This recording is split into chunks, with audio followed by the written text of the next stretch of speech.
can't delete a page in your Microsoft Word document? Watch this video for some quick solutions to get your project in shape by learning how to delete a page in Word. 1. Place your cursor at the end of the page text you wish to delete. To delete content, press the backspace key on your keyboard until the page is gone.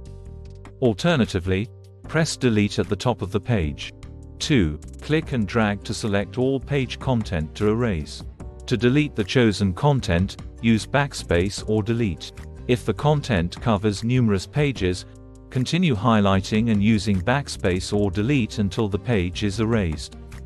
3. Click the word ribbon, View, tab. Next select, Show, Navigation pane, to get the document's navigation pane to appear on the left. Click the page thumbnail of the page you wish to remove in the navigation pane, and to delete the page, use backspace or delete with the thumbnail still highlighted.